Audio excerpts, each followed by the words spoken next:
El juez no gritó. No hizo falta. Su pregunta fue como una rendija por la que entró la luz fría del tribunal y me dejó desnudo frente al mundo. ¿Los niños están enterados? Me miró con esa cara de quien ya tiene la verdad entre los papeles, pero no la dice porque le gusta ver cómo se desarman los otros. Fue en ese instante que pensé en la cocina de mi casa, en el olor a café quemado y en las rodillas que me duelen cuando me levanto. Pensé en que todo aquello, los flashes, la acusación, la sala llena, venía de un día que había empezado igual que muchos otros, con pan tostado, risas entre dientes y hasta esa mañana la certeza de que había hecho lo correcto. Me llamo Guillermo Benítez, pero casi nadie me dice Guillermo. Soy Memo. Tengo 70 años, las rodillas me protestan como madera seca en invierno y llevo la vida marcada por cosas sencillas, pagar las cuentas a tiempo cuando se puede, arreglar lo que se rompe y cuidar a quien nadie más cuida.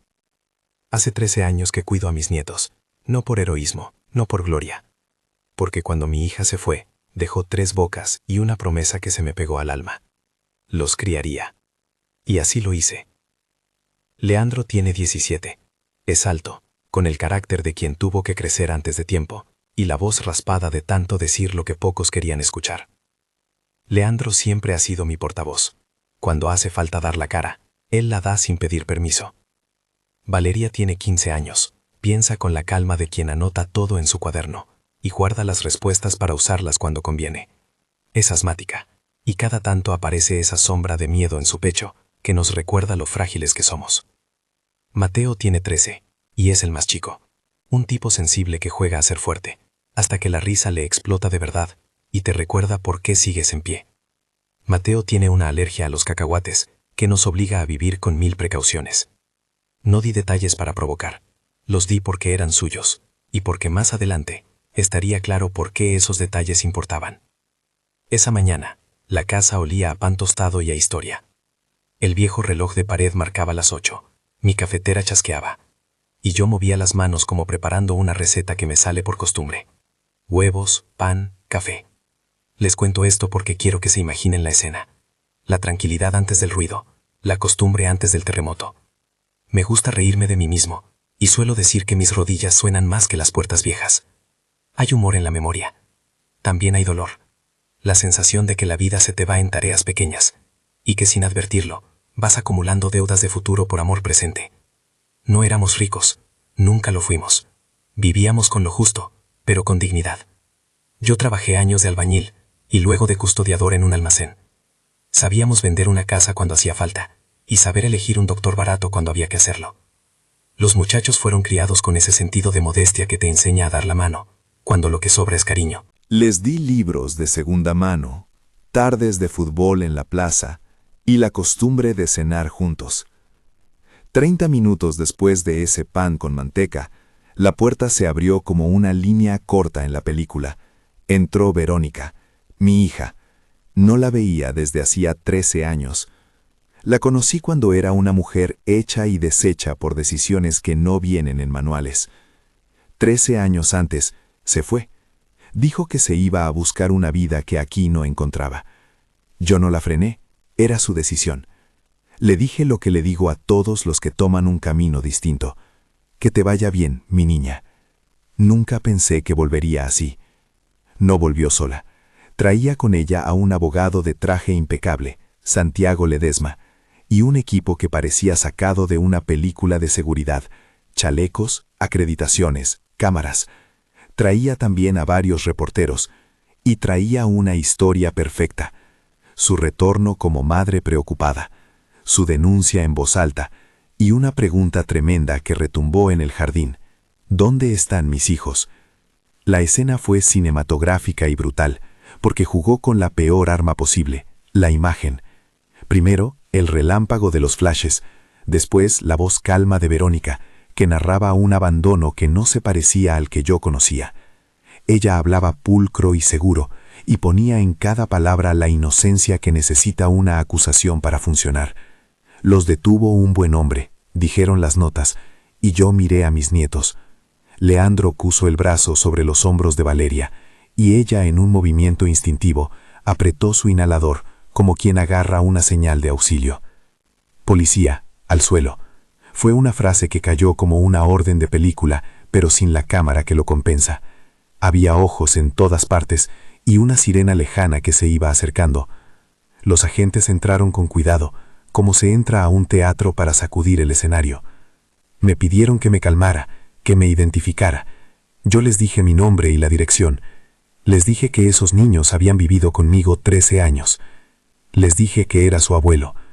Nadie se detuvo a escuchar esa palabra con la atención que merece. Abuelo. Para ellos fue un dato más en una libreta. Me esposaron delante de los chicos. Eso fue lo que más dolió. No tanto el metal en la muñeca como la imagen. Me obligaron a ponerme en el suelo. Y ahí, con la cabeza en alto, porque no soy hombre que se entrega a la vergüenza sin pelearla, vi las cámaras. Vi a Verónica posar con esa calma de quien no teme el juicio público, porque tiene la narrativa perfecta. Y lo peor no fue la acusación en sí, sino la sensación de que se habían ensañado con mi forma de amor. Criarlos, alimentarlos, despertarme a las 5 para llevar a Leandro a estudiar. La acusación hacía creer al mundo que todo eso había sido un secuestro. ¿Mi propia hija me acusó de secuestro? La pregunta se clavó igual que lo haría un alfiler en un corcho. Dolía y además podía desencadenar una alarma para otros.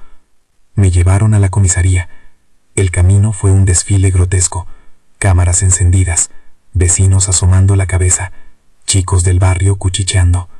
Uno me gritó algo que no puedo reproducir aquí por respeto a la exposición pública y a la dignidad de la historia, pero recuerdo la sensación de que la calle no era el mismo lugar donde había pasado mis años de trabajo duro. Parecía un set montado para esperar mi caída. En la comisaría sentí la primera bofetada real, la indiferencia. Me dejaron en una sala de espera con otras voces, con olor a humedad y café instantáneo. Un agente me pidió mis datos. Otro me preguntó si quería declarar. Dije que sí. Quise decir que me había hecho cargo de mis nietos cuando la madre se fue, que les había dado educación y cariño, que no había motivos para apartarme.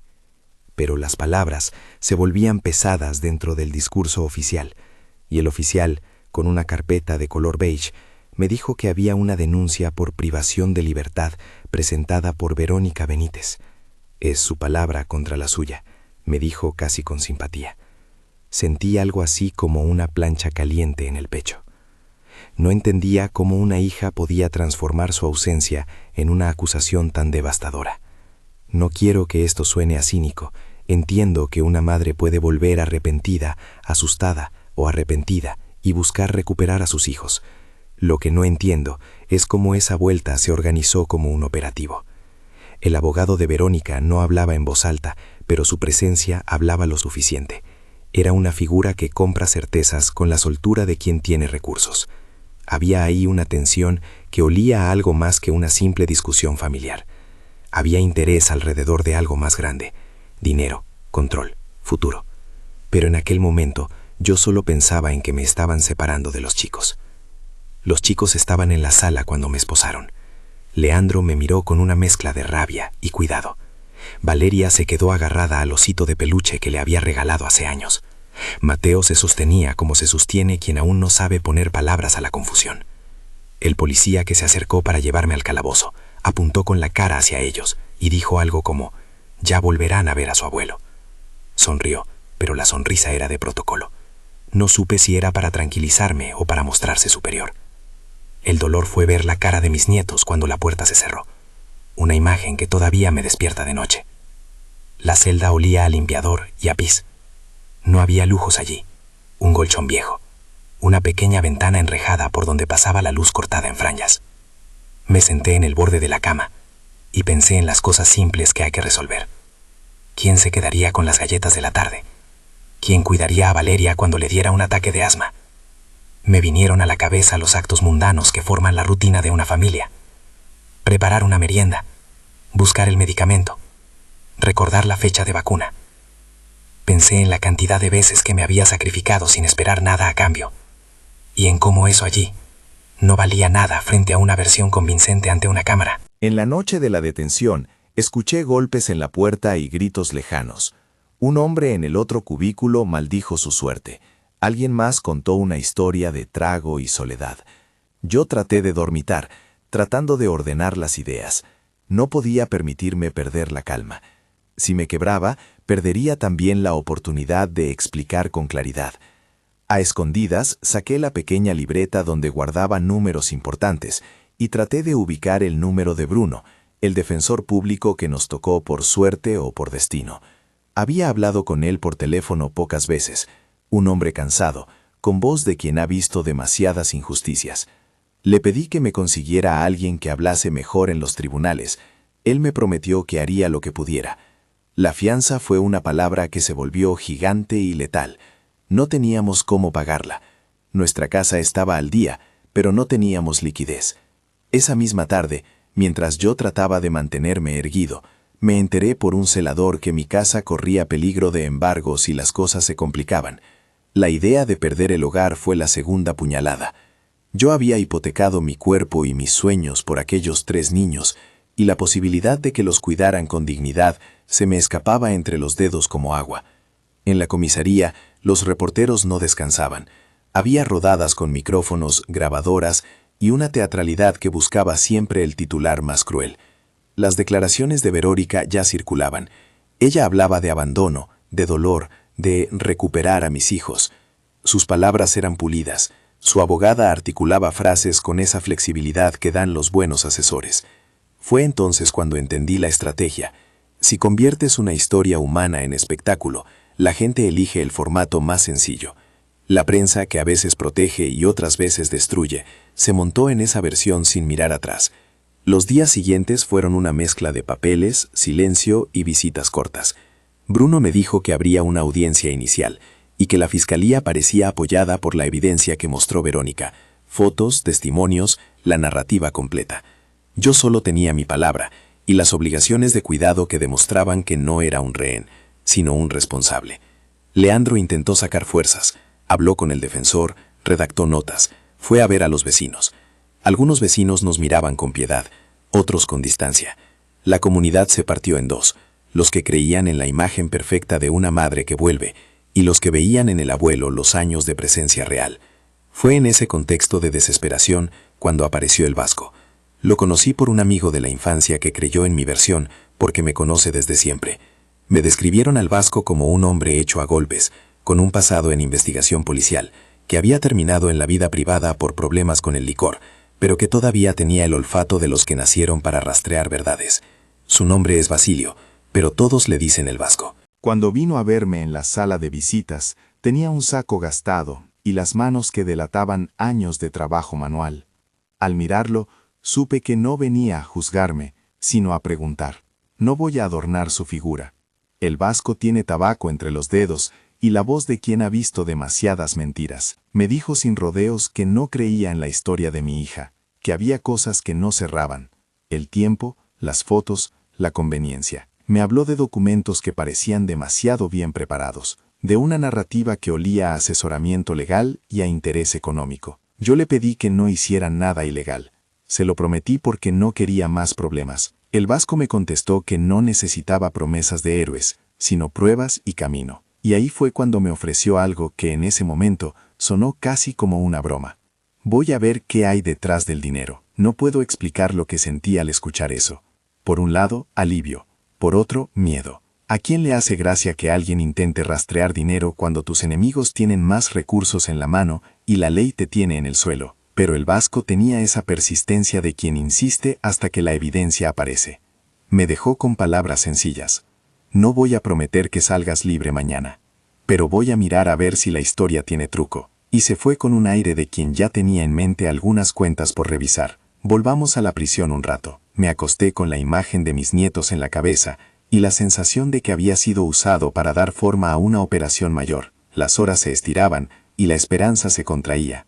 No nací para perder, nací para trabajar, para sostener. Y ahora necesitaba que alguien me escuchara fuera de la celda, que mirara los papeles, que desenredara la madeja. Bruno, con sus manos temblorosas, hizo lo que pudo.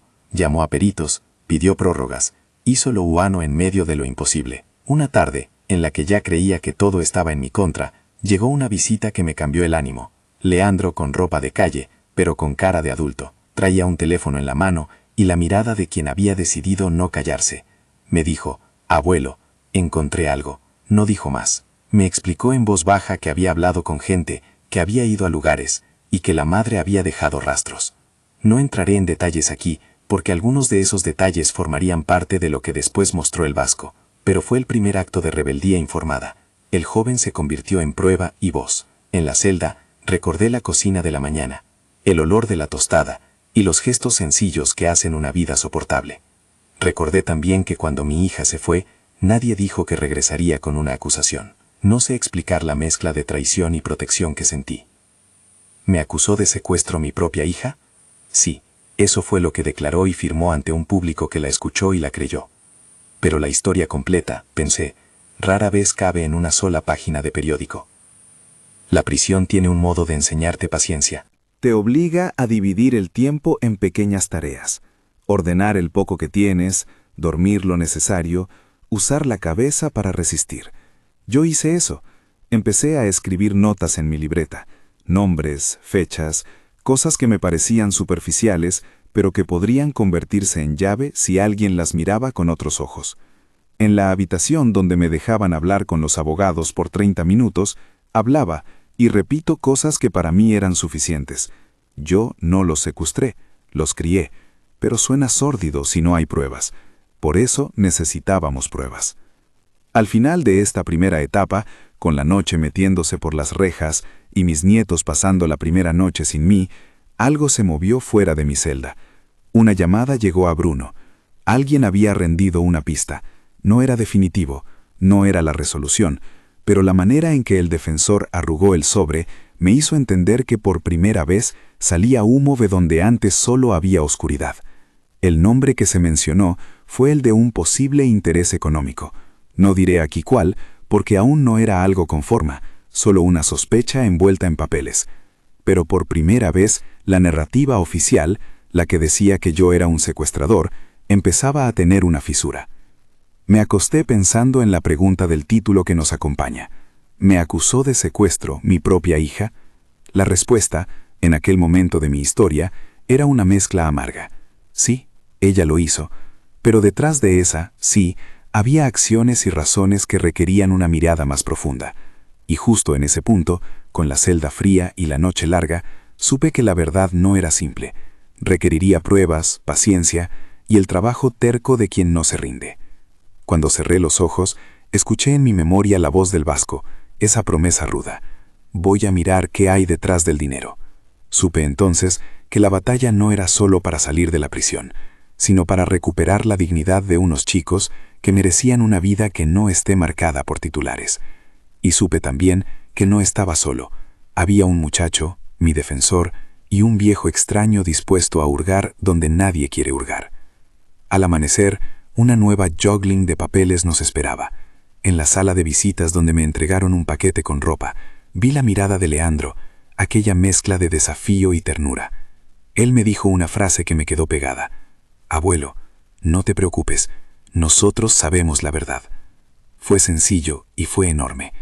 En ese instante entendí que pese a todo, la lealtad elegida, la que ellos me habían dado al quedarse conmigo 13 años, pesaba más que la biología y las piruetas del poder. La mañana siguiente me encontró con un rumor. Alguien había visto a Verónica firmando papeles en una notaría años atrás.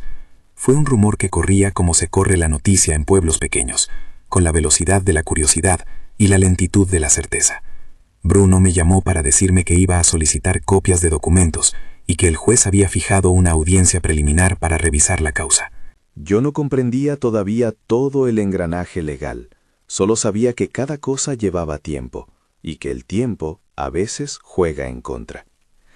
Antes de que mi nueva etapa empezara en serio, llegó la noticia que dividiría el mundo en antes y después. Alguien, no diré aún quién ni cómo lo supimos, dijo que había pruebas que ponían en dudas la versión de Verónica. Fue un susurro que se convirtió en conversación, y la conversación en acción. No era la evidencia final, aún faltaba mucho, pero ese susurro fue suficiente para que por primera vez en días algo dentro de mí se aflojara de la desesperación y se pegara a la esperanza. En la audiencia preliminar, el juez leyó la denuncia como si leyese un papel sin alma. Las cámaras hicieron su trabajo, el público miraba, y yo, con las manos algo más libres porque el defensor había logrado un permiso, pude mirar a los chicos. Leandro me devolvió una mirada que decía, «Aguanta, abuelo». Valeria me sonrió como quien guarda su respiración y la suelta cuando está lista. Mateo no entendía del todo, pero su tristeza me atravesaba. Salí de la sala con la sensación de que la verdadera pelea empezaba apenas ahora. Tenía mucho que perder, mi libertad, mi casa, sobre todo la paz de los chicos.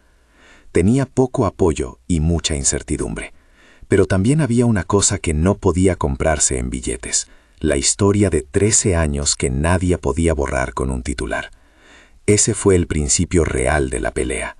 Ahí, en el pasillo del tribunal, alguien me tomó del brazo para decirme que empezaba a salir humo del otro lado. El vasco, con un papel arrugado en la mano, me miró y dijo solo, «Encontré algo que vale la pena mirar». No sabía en ese momento lo que significaría ese algo. Tampoco sabía que detrás vendrían viajes, amenazas veladas, intentos de silenciar y una presentación que cambiaría todo en el juicio. Lo que sí sabía es que la pregunta del título seguía flotando sobre mi vida, pesada y punzante. Me acusó de secuestro mi propia hija. La respuesta había empezado a desnudarse ante mis ojos, pero aún faltaba la parte donde la verdad se arma con papeles, fotos y voces.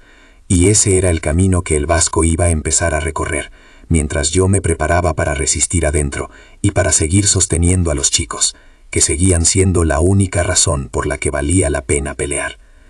El vasco me dejó un papel arrugado en la mano y se fue con una mirada de quien regresa a casa después de escarbar en el barro. No voy a mentir, no dormí esa noche pensando en papeles. Dormí pensando en cómo iba a explicarle a Mateo por qué su abuelo olía a comisaría y por qué su mundo había cambiado de golpe. Pero había algo nuevo en el aire. Alguien ya no solo creía en mi palabra, había empezado a aparecer un rastro. Si te interesa cómo siguió todo, apoya con un me gusta y suscríbete. Te prometo que vale la pena quedarte hasta el final de esta historia. El vasco trabajó como quien barre hojas bajo la lluvia para ver qué queda de ellas cuando para el viento. Empezó por lo obvio: notarías, registros, papeles que uno guarda en sobres con mostaza, porque en las casas viejas uno no tiene plástico decente y las cosas acaban donde agarran.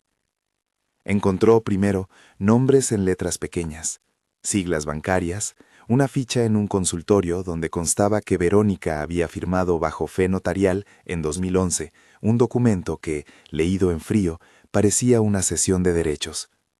No era una traducción legal perfecta, era, en término burdo, una venta. El vasco me lo explicó sin florituras. No te dije que sería bonito, te dije que te diría la verdad. Me mostró después una copia, con las esquinas manchadas de lo que parecía ser mostaza. Esa será la imagen del sobremostaza que todos recordarán. Y una firma que, según la pericia caligráfica, correspondía a mi hija. Dentro del sobre, según el acta notarial que el vasco consiguió mediante la presión de testigos y la cooperación de una notaría que no quería problemas, pero sí mantener su ética, había cláusulas que hablaban de un pago por la renuncia a derechos parentales y de condiciones vinculadas a la custodia. Era grosero, pero ahí estaba. No voy a decir cifras exactas cuando no eran de dominio público. Usaré las cifras que sí se presentaron en el juicio. Había sumas que, para un barrio como el nuestro, podían comprar varias casas. Con eso, la historia empezó a tomar forma. No era que mi hija llegara arrepentida, era que alguien había cobrado. Dinero por derecho, dinero por control. El vasco vio el patrón. Si tú controlas la custodia, controlas el fideicomiso. Si controlas el fideicomiso, controlas una suma que se mueve con abogados y administradores. Y si hay quien gana con eso, el regreso no tiene por qué ser maternal. Tiene la cara del negocio. Pero una firma y un papel no bastan para tumbar una narrativa pública que ya estaba hecha. El abogado de Verónica, Santiago Ledesma, era un hombre que no improvisa. Lo que hacía era diseñar realidades convincentes y presentarlas con la naturalidad de quien tiene recursos. Para desmontarlo necesitaríamos algo que no fuera solo una prueba documental. Necesitábamos la historia que acompañara la prueba, el contexto que le diera sentido. Y lo conseguimos donde menos lo esperábamos, en el desorden de una casa, en la memoria de un chico y en la terquedad de un viejo detective. La foto apareció en una carpeta de un fotógrafo que, según el Vasco, había trabajado para una familia de la alta ciudad. Era una imagen cruda y sencilla. Un Mustang azul estacionado sobre la tierra, la puerta trasera abierta y a un costado un bulto con una manta. La foto no mostraba caras ni detalles insultantes. Mostraba abandono, en su forma más fría. La evidencia de que alguien había dejado a un bebé en un lugar y se había ido. El Mustang, que luego se comprobaría que pertenecía a alguien cercano a los círculos empresariales que rodeaban al fideicomiso, estaba ahí como testigo mudo. La imagen fue entregada al perito de la fiscalía, y se confirmó la datación. La toma correspondía a la época en que Verónica dejó a los chicos. Era una puntada más en la tela, mala, dolorosa, pero coherente con la idea de que alguien podía haber vendido algo que no debía vender. Si eso hubiera sido todo, quizá no habría sido suficiente.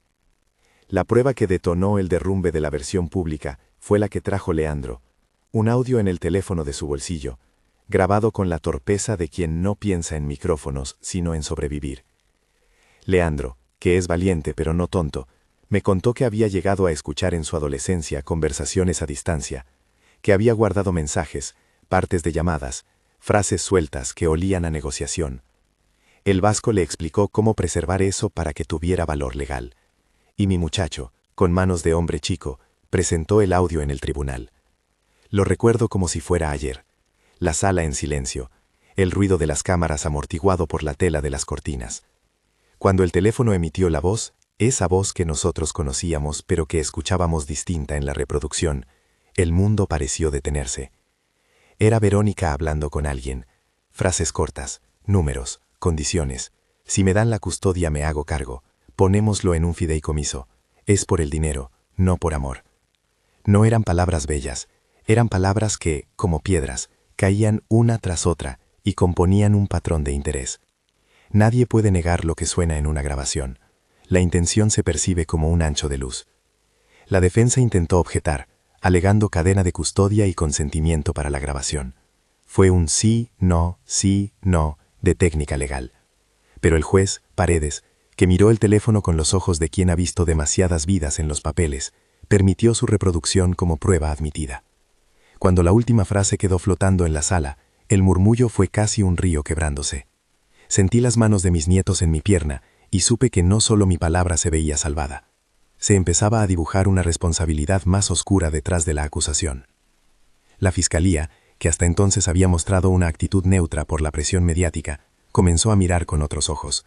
Los peritos bancarios, presionados por el Vasco y por solicitudes formales, encontraron transferencias y movimientos sospechosos. No todo era una línea recta, pero lo suficiente para que el fiscal pidiera ampliar la investigación sobre presunto fraude y favorecimiento económico. El juez fijó entonces una audiencia para admitir pruebas y, de paso, evaluar la conducta de quienes habían producido la acusación. Llegamos al día del juicio con la sensación de que era como volver a una cancha de fútbol con la camiseta ajena. La sala estaba llena. Cámaras, vecinos, gente curiosa y, lo peor, la legión de los que ya habían vendido su veredicto. Me senté en el banco de los acusados, aunque ya no me acusaban a mí, sino que la acusación inicial era rebatida, y vi entrar a Verónica acompañada de Ledesma. Ella caminaba con esa seguridad de quien sabe que las palabras pueden construirse como paredes. Yo tenía en mi bolsillo la copia del acta notarial que el Vasco había conseguido y que estaba ahora en manos de mi abogado. Tenía también una foto y el teléfono con el audio. Tenía sobre todo a 3 chicos que me miraban con la confianza de quien ha vivido 13 años junto a un hombre que se levantó siempre por ellos. El juez Paredes abrió la audiencia con una formalidad que sonaba a trompeta. A mi izquierda, la fiscalía pidió que se aportaran documentos complementarios. A mi derecha, la defensa dijo que aquellos elementos eran pruebas manipuladas. Fue el momento de Leandro. El muchacho subió al estrado sin temblar. Recuerdo la altura de su espalda, el brillo en sus ojos. No es fácil ver a un hijo mío, hecho en parte por mí, dando testimonio con esa claridad. Su voz no fue de odio, fue de verdad. Dijo qué había guardado, cómo lo había guardado y por qué. Explicó las veces que Verónica había hablado de hacer dinero con los papeles, de poner a alguien de confianza al frente hasta que les paguen, de que había gente dispuesta a pagar por tener el control. No dejó que la sala lo aplastara. Habló como quien habla por la casa entera. La defensa intentó desacreditarlo con preguntas duras. ¿Por qué no dijo esto antes? No ha habido rencores. Leandro respondió con algo que no se aprende en libros de ley, con la calma del que ha visto cosas que no quiere que sus hermanos vivan. Porque no quería que la gente lastimara a mi hermana, dijo. Fue una frase pequeña y gigantesca. El público la escuchó y se movió. No fue la mejor prueba técnica, pero sí fue poderosa, porque puso en primer plano lo humano detrás de las cifras. El momento que cambió todo fue la exhibición del sobre mostaza. El vasco lo entregó al estrado como quien pone en la mesa una carta que nadie quiere abrir. La cámara se acercó al sobre manchado, y el juez lo tomó con guantes. Al abrirlo, el papel mostró un sello de la notaría, una fecha y un acta notarial que hablaba de cesión de derechos. La sala se quedó sin aire. La periodista de cabecera del medio rival de Ledesma susurró algo y guardó el blog. La foto del Mustang se proyectó en la pantalla, y junto con el audio de Leandro, conformó un cuadro que ya no era discutible. Había indicios suficientes para sostener que detrás de la acusación existía un instrumental económico para obtener la custodia, y con ella el control del fideicomiso. La reacción del juez fue algo que yo recordaré hasta que me vaya de este mundo. No gritó, pero su mirada fue un golpe de mesa. Hizo preguntas al fiscal, tensó los labios y dijo en voz baja que aquello requería investigación penal por perjurio y fraude. Fue un alivio y un espanto al mismo tiempo. Para que la verdad saliera a la luz, había que destruir a quien la había construido. Muchos me preguntaron después si sentía alegría cuando se ordenaron medidas contra Verónica y su abogado. No era alegría, era justicia que al fin mostraba sus dientes. No quería que nadie sufriera más de lo necesario, pero no podía permitir que la impunidad se anidara en papeles. Hubo detenciones. Los cargos no cayeron en un solo acto, sino en una serie de diligencias que la Fiscalía ejecutó con rapidez.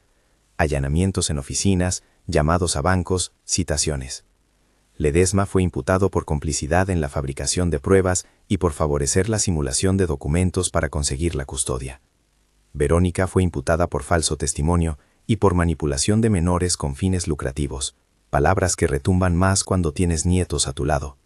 Se pidió su detención preventiva en nombre de la protección de los niños y para garantizar el proceso. No pude evitar pensar en la ironía. La mujer que hablaba de recuperar hijos para cuidarlos estaba siendo señalada por usar a esos mismos hijos como mercancía. Mientras la Fiscalía trabajaba, surgieron contragolpes que nos obligaron a mostrar nuestra capacidad de error también. No somos héroes sin fallas. El intento de rescate en el aeródromo fue uno de esos actos que me persiguieron en noches de insomnio. No lo cuento para adornarme, lo cuento porque fue real y porque tuvo consecuencias. Fue una decisión motivada por el terror paternal de que nos quitaran a los chicos de las manos. Sabíamos que había vuelos, que había intenciones de sacar a la familia del país para ejecutar lo que parecía una estrategia de traslado rápido del control del fideicomiso. Juntamos lo que pudimos y planeamos una maniobra torpe. Retrasar un avión, ganar tiempo, provocar una situación que obligara a revisar los papeles. Lo que en la teoría sonaba como astucia, en la práctica fue desesperación. Entrar al aeródromo, intentar detener el embarque y enfrentarse a vigilantes contratados por gente poderosa, fueron actos que merecieron la crítica y la ley.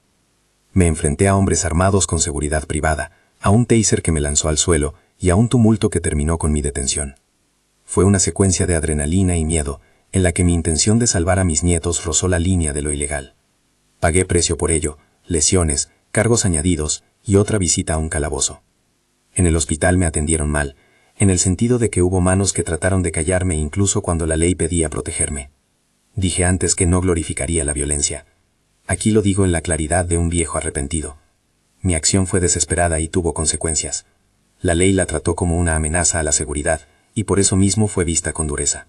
En la enfermería, mientras me cosían y me subían antibióticos por precaución, sentí que había llegado a un punto donde el precio de proteger a mis nietos se contaba en noches de dolor. Escuché a un celador hablar por la radio de la posibilidad de que alguien intentara callarme. Fue una frase que puso a prueba mi resistencia. Cuando la vida deportiva de la verdad se cruza con la sucia intención de silenciar, uno piensa en todo lo que puede perder. No voy a hablar de escenas violentas ni de detalles que podrían herir a los chicos. Diré solo que comprendí que estábamos en la línea de fuego. El intento de silenciarme llegó a la mesa de la Fiscalía como indicio de que alguien podía intentar obstruir la investigación.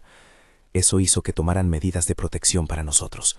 custodia policial en momentos críticos, peritos que resguardaban documentos y medidas de aislamiento de pruebas. El juicio continuó. Los testigos se sucedían, vecinos que hablaban de la constancia del cuidado que yo había brindado, maestros que recordaban que los chicos asistían a la escuela, médicos que certificaron la alergia de Mateo y la necesidad de medicación. También hablaron funcionarios de la notaría y peritos que explicaron el contenido del acta notarial, cláusulas que sembraban dudas y un lenguaje claro sobre el traspaso de derechos por una suma. Se presentó además documentación bancaria, transferencias a nombres que luego se comprobaron vinculadas a terceros interesados en manipular la custodia para acceder al fideicomiso. Parecía una película, pero era la realidad en la que nos habían metido. La defensa de Verónica intentó rebatir con la misma frialdad con que había armado la acusación. Todo es una interpretación, dijeron. Hay errores técnicos, dijeron. Se manipularon las pruebas, dijeron. Pero cuando Leandro reprodujo otros audios, donde se notaba la negociación y los términos económicos, la estrategia se desmoronó. No fue una caída espectacular, sino una sedimentación, palabra por palabra, prueba por prueba. La historia que ella contaba quedó amortiguada por la evidencia. El juez Paredes no actuó con espectáculo, actuó con el peso de la ley. Ordenó medidas cautelares, pidió la detención en una etapa preventiva y, lo más importante para nosotros, evaluó de manera seria la restitución de la custodia a mi favor.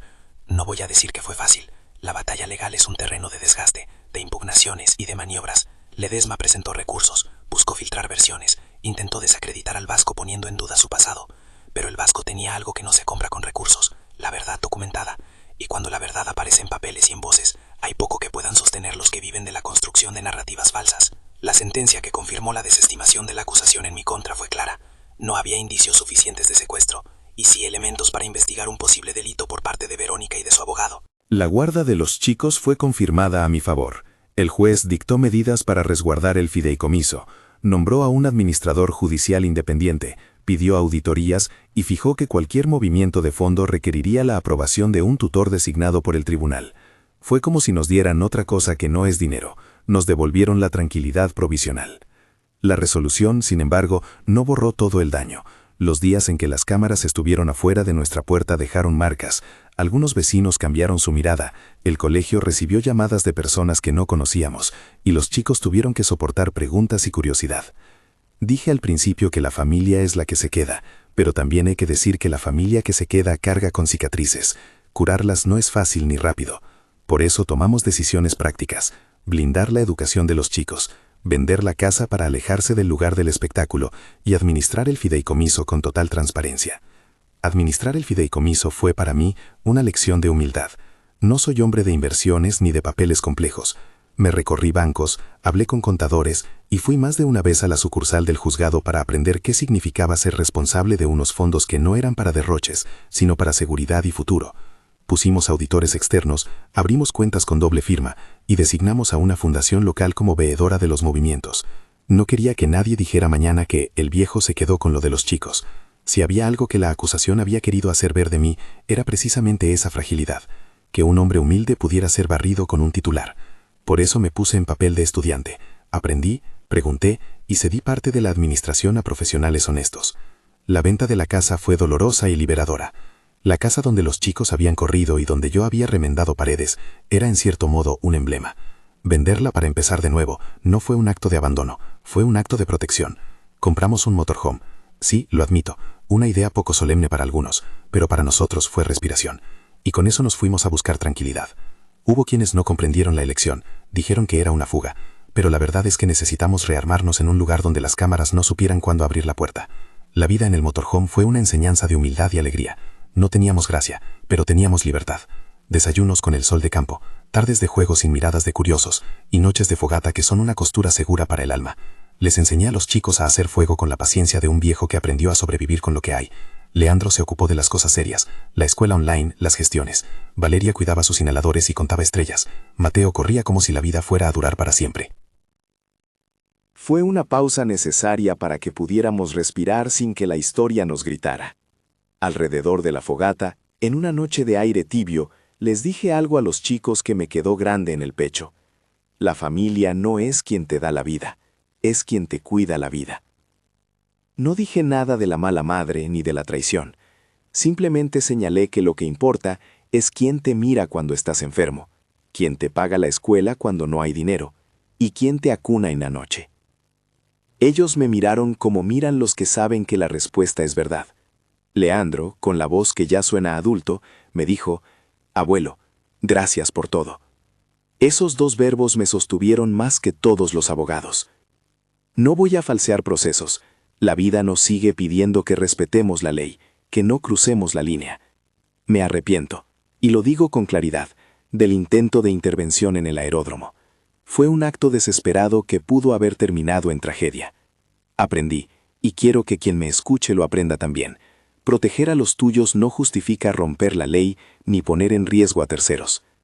La justicia no es perfecta, pero lo que la perfecciona es la búsqueda serena de pruebas y el trabajo paciente, no la ira ciega. Había una pregunta que, desde el título de este relato, flotaba con insistencia. ¿Me acusó de secuestro mi propia hija? La respuesta, cuando todo se aclaró, fue un sí amargo. Sí, mi hija me acusó públicamente de secuestro. Pero el porqué de esa acusación no fue maternal, fue económica. La evidencia mostró que atrás de su regreso había contratos, dinero en juego y una voluntad clara de acceder al control de un fideicomiso que beneficiaría a terceras partes. No digo que todo fuera de su sola autoría. Había manos de abogados, de asesores, de empresas. Pero la decisión de acusarme fue tomada por ella y por quienes se beneficiaban con esa acusación. Eso fue demostrado por el acta notarial que estaba en el sobre mostaza, por la foto del Mustang que indicaba abandono y por los audios que Leandro trajo al juicio. No me regodeo con la caída de nadie. La verdad salió, y con ella vino la consecuencia legal, imputaciones, investigaciones, y para algunos, la vergüenza pública. Fue la justicia haciendo su trabajo oscuro y lento. Y para nosotros vino la restauración. La custodia fue confirmada. El fideicomiso quedó bajo supervisión, y disponemos de los fondos con la sola finalidad de educación y salud de los chicos. Debo decir que eso, administrarlo con transparencia, fue una forma de reparar no solo la economía, sino la dignidad. Con el tiempo, aquello que empezó como crisis se tornó en reconstrucción. Implementamos medidas de seguridad razonables, nos vinculamos con una ONG que supervisa el uso de los fondos para educación y abrimos un pequeño fondo de emergencia para los chicos, administrado por una entidad bancaria con doble firma. Vendimos la casa, guardamos recuerdos y partimos en el motorhome. Dejamos atrás cámaras y titulares, pero cargamos un aprendizaje. La familia es la que elige quedarse, como dije antes, y la verdad, cuando se persigue con pruebas y paciencia, suele vencer la mejor puesta en escena. No voy a olvidar los días de cárcel ni la humillación pública. No voy a olvidar la pena en la cara de Valeria ni la furia contenida en Leandro, pero tampoco voy a dejar de decir que hubo también momentos de gracia. Vecinos que vinieron a testificar, un maestro que escribió una carta y el Vasco, un tipo ajado por la vida que regresó de su pasado con un papel que cambió la historia. Cada uno de esos gestos fue una cadena, una costura que nos mantuvo unidos. Hoy, cuando veo a Mateo correr alrededor del motorhome con la cara llena de polvo y risa, cuando veo a Valeria leer tranquila y a Leandro planificando su futuro universitario, siento que la verdad no solo fue una victoria jurídica, sino un acto de supervivencia emocional. Administramos el fideicomiso con la humildad de quien sabe que el dinero es una herramienta y no un premio. Pusimos tutores, auditores y reglas. Cada retiro de fondos requiere aprobación y justificación. No hay lujos innecesarios. Hay planes de estudio, pago de terapias y provisión médica. Así es como honraremos, en vida, la responsabilidad que el juez confió a nuestras manos. La reconstrucción nos enseñó otra cosa esencial, que la palabra familia tiene muchas formas. A veces es quien te da la vida, a veces es quien te la cuida cuando la vida se complica. En una noche, al lado de la fogata, le dije a los chicos, no siempre seremos perfectos, pero prometo que seremos honestos. Ellos rieron y después me abrazaron. Sentí que en ese abrazo había algo que el dinero nunca podría comprar, la confianza reconstruida. Si tuviera que dejar una moraleja para quien escucha esta historia, sería sencilla y dura. Cuida lo que amas, con menos espectáculo y más pruebas. No permitas que alguien convierta el amor en negocio sin evidencias. Y si te toca, No respondas con furia ciega, sino con trabajo, paciencia y la búsqueda de evidencia. No digo que sea fácil. Dije que yo también me equivoqué, pero aprendí a respetar la ley y a usarla como escudo para la verdad. Antes de cerrar, quiero responder al título tal como lo exige la vida. Mi propia hija me acusó de secuestro. Sí. ¿Por qué? Porque detrás de su regreso había un interés económico claro, el control de un fideicomiso que beneficiaría a quienes estaban dispuestos a pagar por la custodia y por la autoridad sobre los fondos. Las pruebas que lo demostraron fueron 3 pilares que presenté en el juicio. El acta notarial encontrada dentro del sobre mostaza con la firma de mi hija que parecía ceder derechos, la foto del Mustang que documentaba el abandono del bebé en aquel momento, y el audio que Leandro guardó, donde se discutían condiciones económicas.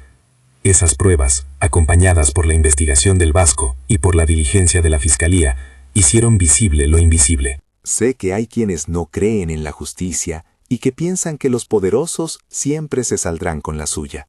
Mi historia no es una garantía universal, es la historia de cómo, en nuestro caso, la verdad pudo sostenerse cuando se la buscó con paciencia, pruebas y humildad. No digo que esos sean los únicos caminos, ni que no exista el daño. Digo que, cuando la familia se pone por delante de la venganza, hay posibilidades de restauración. Hoy, mi vida tiene defectos y belleza a la vez. Tenemos menos cosas, sí, pero tenemos menos ruido.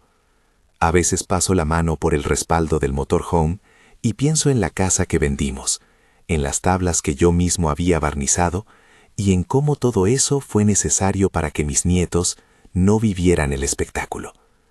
La verdad me devolvió la posibilidad de verlos crecer con tranquilidad.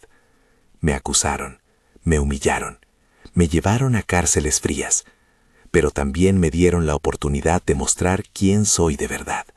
Un hombre que aprendió a cuidar, que se equivocó en la prisa y que supo después pedir ayuda y confiar en quien la dio.